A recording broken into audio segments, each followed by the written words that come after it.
So then today, to get us started, all of us, all of our Dharma friends, I would like to wish you my greetings, my tashidele.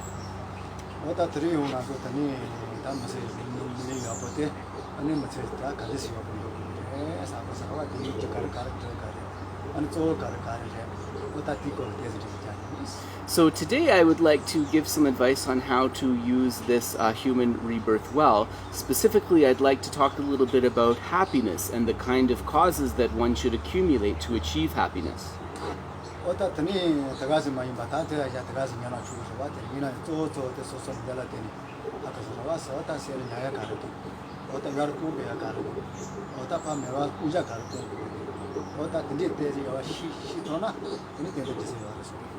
So if we know what we need to keep in our mind, if we know the things that we need to build on, the qualities we need to build on and improve, and if we also know those factors that we need to get rid of, the things that we need to diminish, then we will be able to be successful in seeking this happiness.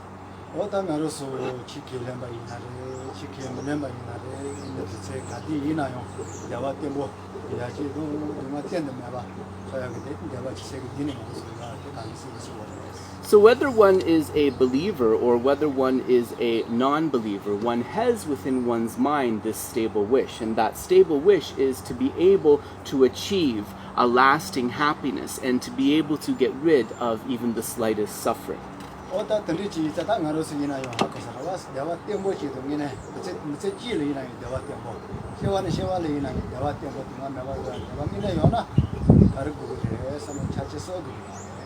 So then, whether one is seeking just the stable happiness of this lifetime, or whether one is thinking a little bit further and thinking of being able to have happiness from lifetime to come, then there are 3 points that I would like to share that are important to that.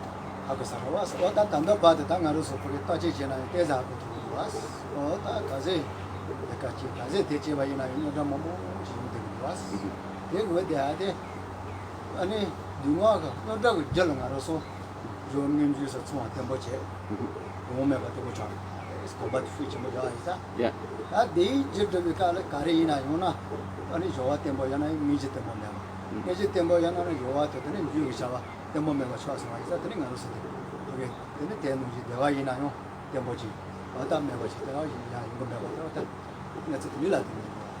So then what I would like to talk about now is that in terms of trying to reach that happiness are making sure that the activities, that the causes are cultivated in a complete way in the beginning, the middle, and the end. The reason that we experience suffering and not happiness is because when we are engaging in unwholesome activities, then very naturally we're able to do them in a complete way with the correct beginning, the correct actual session or middle, and the correct conclusion. But when we are engaged in virtuous activities, this is often not the case. We may begin with a good kind of preparation, but then the middle part will be incomplete. Or we may have a good middle or actual session, but the conclusion or the beginning are incomplete. And for this reason, the happiness we achieve through those causes, because the causes are incomplete, the happiness is not stable.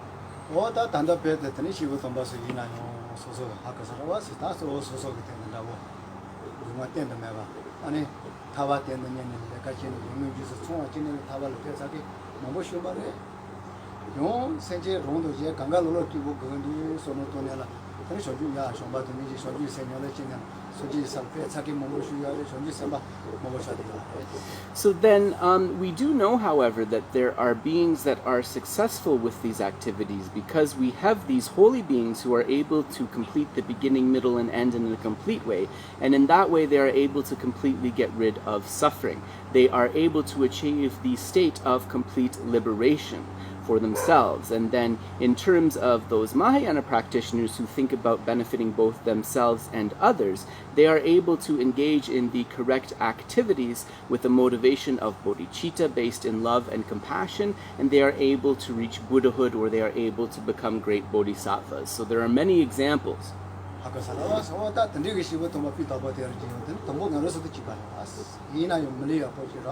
many opportunity to young use of Chong, the more in the Maki, and then, yeah, Davaji, or that and is a lot of and a second. So the important thing to understand here is that in the beginning, these holy beings were exactly the same as us, but then on the basis of achieving a human rebirth, they engaged in the correct activities, and they made sure that the activities were correct in the beginning, correct in the middle or the actual session, and correct at the conclusion or at the end. And they paid attention to stabilizing these activities first, a day at a time, then a month at a time, and then more and more stably. And in this way, they were able to progress.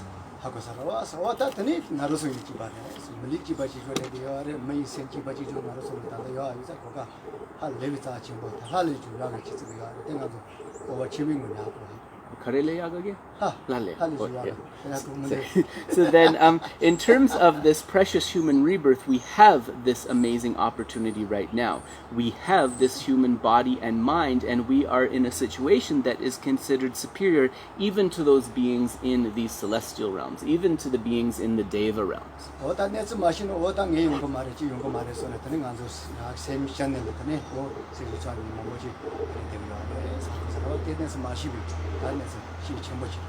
So then also there are many people who think I don't know the teachings or I'm not able to cultivate or practice correctly, and in this way they get discouraged and they don't try. And so this is a type of discouragement, of course, that is mistaken, that we want to avoid.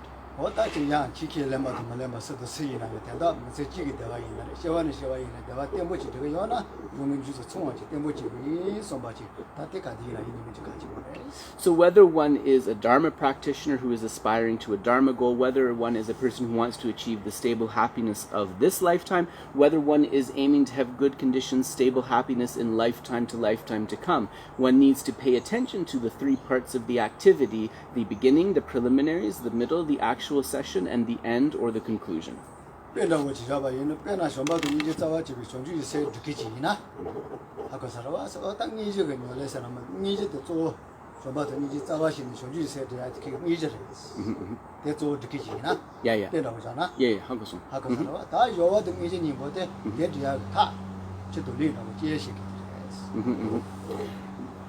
Jangcho gisem ke gendi rwa tene ningje dangjamba khande shikyores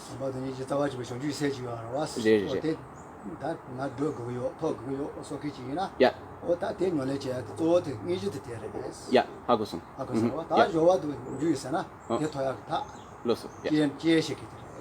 Sorry about that. So then we could say that a person, the meditator or the practitioner who is trying to bring forth bodhicitta that is rooted in love and compassion, that bodhicitta that is rooted in love and compassion, you could say that this is the middle, the main or actual practice. And then you could say that the activities at the beginning, the preliminary, and the activities at the end, the conclusion, these are like the water and the fertilizer that nourish that fruit of love, compassion, bodhicitta.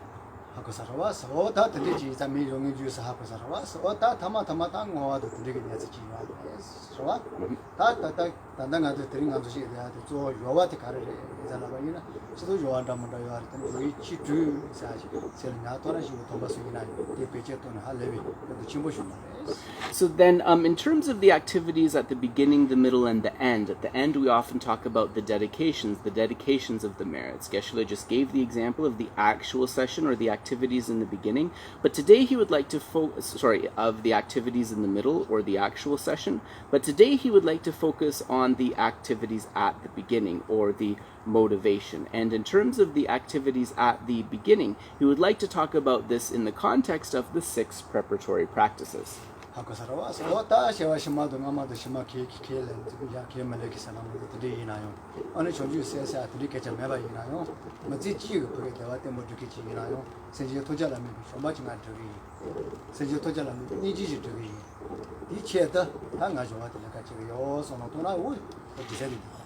So then the person who is developing the motivation at the beginning of the session, whether one is thinking that this is to be able, from the perspective of future lifetimes, or whether one is thinking from a religious or a non-religious perspective, you could say that they are developing this wish of love and compassion, bringing love and compassion into their heart by thinking, may I be able to benefit sentient beings, may I bring them benefit.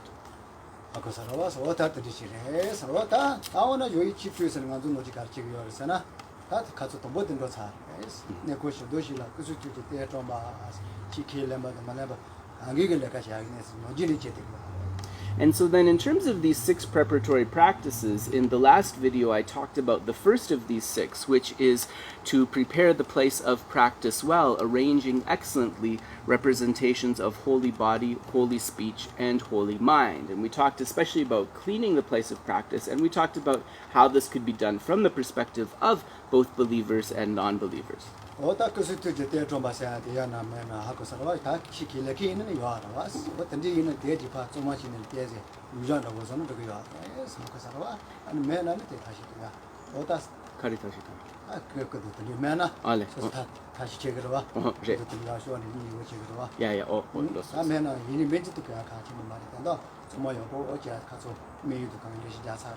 So then, most Buddhists, they will have representations of holy body, holy speech, and holy mind. So then, if one, having cleaned the room, can then engage in the practice of making offerings, so for example, setting out the bowls of water in the traditional manner and so forth, this is very beneficial. And even if one doesn't necessarily have an image of the Buddha or so forth, one can visualize them coming there, and in this way make the offerings. So having the image itself is not so important, but the practice itself is.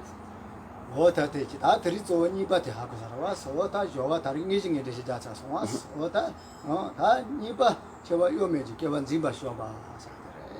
So this brings us to the discussion of the second of the 6 preliminary practice, which is to excellently arrange offerings that have been obtained honestly or without deceit. 하고 살아와서 어다 저와 요매지 개원 지바 쇼바. 하고 살아와서 어다 디세 요나는 강조에 저 비밀 알레베 야 어쩌마 비밀에 예저 디 어다 들리시는 저 들리 체매 있는데 들리시는 어다 들려요. So then in terms of excellently arranging offerings, then in the traditional manner, for example, we could set out 7 bowls of water, or we could also set out the 7 bowls and have the specific offerings there, not just water. So for example, we could have a butter lamp, a dharma lamp, and so forth, and we make the offerings in this way. 하고 살아와 다 뒤쳐와도 또 야가 걸어 손질 걸어 야가를 배워야자. 하고 살아 야가 걸어서 뭐 뭐는 되는 시비가 알았더니 뭐 같이 또야 더니 아빠도야 더니 매도도 하고 살아 비도 어다 더니 지금 앞에 와서 된 노지 더니 제가 디데 어들이 지금. So, in terms of these 7 offering bowls, then this goes back to a tradition of ancient India, and this is the tradition when one invites an honored guest to one's home. And so in ancient India, when you invite an honored guest, you would first offer them water to refresh their hands or feet, their body. You would offer them water to rinse their mouths. You would offer them a flower garland, a lamp, and so forth. And so these this tradition of 7 offerings is based upon that. 들리시는 야고 주신이네 지나 사야도 들리피고야 하더니 다 대에서 깨모동 많이나 단담만다서 왔어. 어다더니 어다 그게 깨모동 더니 오테뇨야도 단담만다고 제 진담만다 요매 제와야 이자 아니 예라고 그게 좀 앞이야. 소야대 다 들리시는 거 가시는 비교야.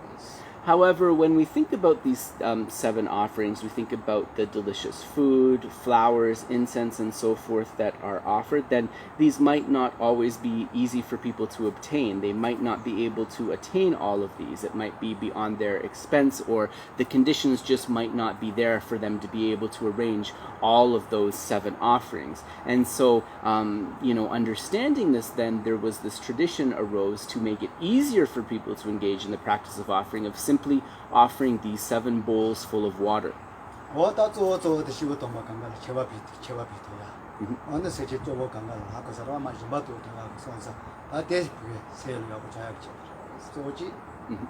건다 담보디 연결승동? 가시고 돈바도 손지도 손에서마서 제바피야. 제바피야. 하고서라 생제적으로 제마도야. 진짜 예정 모두 지금. So then in terms of offering the bowls of water and so forth, of course, mainly we are offering to these holy beings of the Buddhas and Bodhisattvas and imagining this. But we are also we can imagine that this creates the cause for us to offer generosity to all sentient beings, especially to the needy, the poor people, and so forth. 하고서라와 첩해야데 조벨이나 다시 이제 하고서라와 서로 시고 도마서 다 쳐보지 가르레서 안조 세나데 알레비도 자치 이자 셀간에 치모지야 이자 아니 스피거나 오다 세나티게 돼서 바지시고야 이자 첩히자는 줄고 세나 주주 이자 메이더니 다 메도도 들리지 메이제 이 칼칼한 좋아하냐 좋아지야. So then, in terms of this tradition of offering the 7 bowls of water in Tibet, this was also to make it easier for people to offer with a pure mind. So specifically, because of the factor of miserliness, if people had to go to the expense of offering the flowers, the incense, the food, the lights, and so forth, then this might be difficult, because as they were making offerings, then this obstacle of miserliness would arise. So then, instead of doing that, by offering something that is easily obtained, the 7 bowls of water, and perhaps beginning by visualizing some of the bowls as containing flowers, food, incense, and so forth, then slowly they could improve on their generosity until they were able to offer all without miserliness.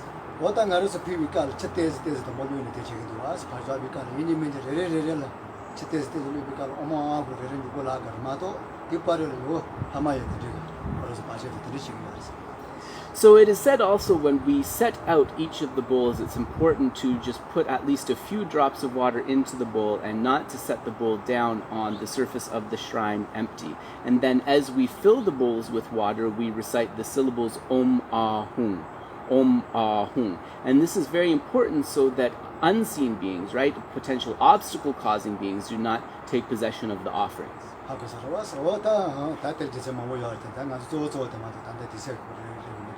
Yeah.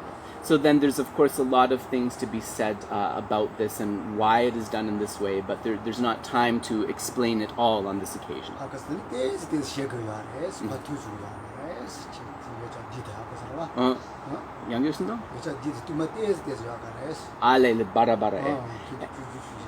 And the other thing is that when one is setting out the 7 offering bowls, it's good to leave at least a little bit of space between each bowl. You don't want the bowls touching together.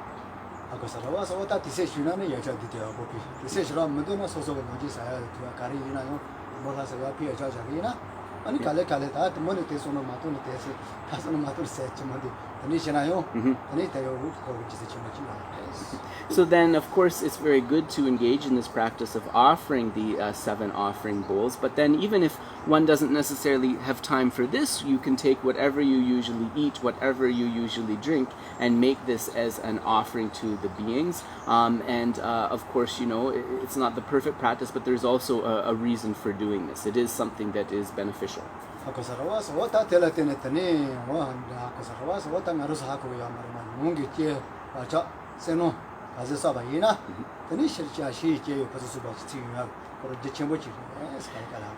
So then why are we doing all of these practices? It is to accumulate these positive imprints, these imprints of merit, because the more that we accumulate virtue, the greater the merit that we have, then the more easily it will be to have realizations and to have success in our cultivation of the Dharma.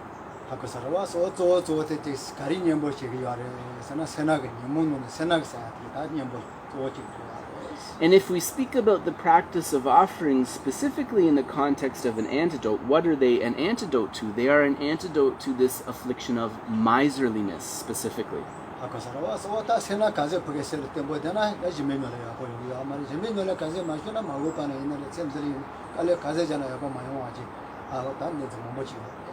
So then, in terms of miserliness, why is this a problem? Well, miserliness is a problem because it is one of the main obstacles to our practice of generosity. And similarly, if we're miserly, if we're not able to practice generosity, then this creates the cause that in future lifetimes, even if we work hard at something, we might not be able to achieve stable resources or success for ourselves.